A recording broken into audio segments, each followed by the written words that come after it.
ঘূর্ণিঝড় রিমালের কারণে উত্তাল দীঘা সমুদ্র। তৎপর প্রশাসন থেকে নুলিয়ার বঙ্গোপসাগরে ঘূর্ণিবাত শক্তিশালী ঘূর্ণিঝড়ে পরিণত হয়েছে। এই ঘূর্ণিঝড়টি বাংলাদেশ থেকে ভারতের পশ্চিমবঙ্গের উপকূলবর্তী অঞ্চলে আছড়ে পড়ার সম্ভাবনা।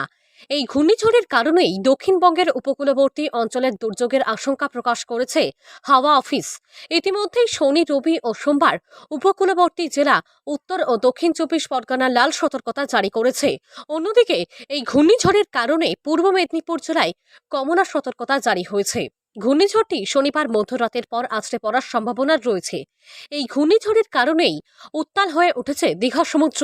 আগে এসেছিলাম তখন এই অবস্থায় দেখিনি, অনেক কিছু চেঞ্জেস হয়েছে। আর আজকে এই ইফেক্টটা যেটা দেখছি আমি খুব ভালোই লাগছে, কিন্তু আজকে আমাদের বেরোনো আছে, ফিরে যাবো আছে কলকাতায়। লোকজন কেমন কম দেখছেন?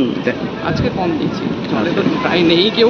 আজকে না করে দিয়েছে লাইফ গার্ডও, আর এদিকে বোটের জন্য অনেকক্ষণ বারণ করেছে জলে যাওয়ার সাথে। আচ্ছা, জলোচ্ছ্বাস কেমন দেখছেন আজকে? অনেক বেশি। এই 3 দিনটা আগেও থেকেছি, এরকম জল এতটা উপরে দেখিনি। আজকে তো রাস্তা অব্দি জল আসছে। আচ্ছা, তো খুব ভালোই লাগছে। মন দুঃখ যে ফিরে যাবো, কিন্তু এটাও চিন্তাজনক যে এর থেকে বেশি বাড়লে। দীঘা সমুদ্র সৈকতে রিমালের প্রভাবে শুরু হয়েছে জলোচ্ছ্বাস। বড় বড় ঢেউ আছড়ে পড়ছে দীঘার উপকূলে। গাড়োয়াল টোপকে রীতিমতো ঢেউ উঠছে। আলিপুর আবহাওয়া দপ্তরের পূর্বাভাস অনুযায়ী ঘূর্ণিঝড় রিমাল প্রভাব ফেলবে পূর্ব মেদিনীপুর ও দক্ষিণ 24 পরগনা জেলায়। নির্বাচনের কারণে একদিকে দীঘা প্রায় পর্যটক শূন্য থাকলেও কিছু পর্যটক ভিড় জমিয়েছেন দীঘা সমুদ্র সৈকতে এই জলোচ্ছ্বাস দেখার জন্য। বেলা বাড়ার সঙ্গে সঙ্গেই আবহাওয়ার ভোলবদল। শনিবার এদিন থেকেই ভারী বৃষ্টির সম্ভাবনা পূর্ব মেদিনীপুর জেলায়।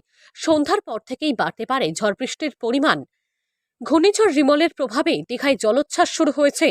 নির্বাচনের কারণেই দীঘা প্রায় পর্যটক শূন্য, তবে স্থানীয় বেশ কিছু মানুষ ও গুটি কয়েক পর্যটক জলোচ্ছ্বাস দেখার জন্য ভিড় জমিয়েছে।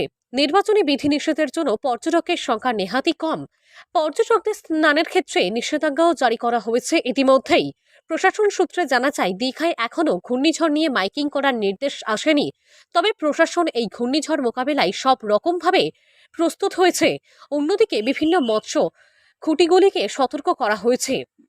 কিছু পর্যটক উত্তাল সমুদ্রে স্নান করতে বাধা পেয়ে সৈকত সরণিতে দাঁড়িয়েই উপভোগ করছে সমুদ্রের এই সর্বগ্রাসী সৌন্দর্য। কিন্তু প্রশাসনের সতর্কতামূলক পদক্ষেপ সত্ত্বেও বহু পর্যটকেরা নিষেধাজ্ঞা অমান্য করেই উত্তাল সমুদ্রে নেমে পড়ছে স্নানের জন্য।